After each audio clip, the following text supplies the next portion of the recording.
Primeira questão. Onde se deve pisar primeiro para parar o veículo?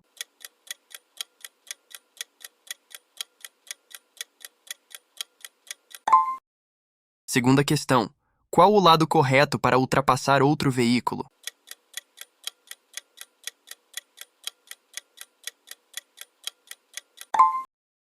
Terceira questão. Qual é a distância para acionar o triângulo de segurança em rodovias?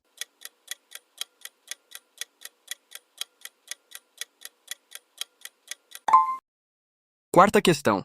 Qual equipamento é obrigatório para motociclistas?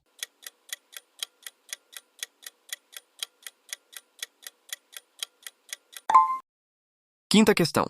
O que se deve fazer na falta de freio?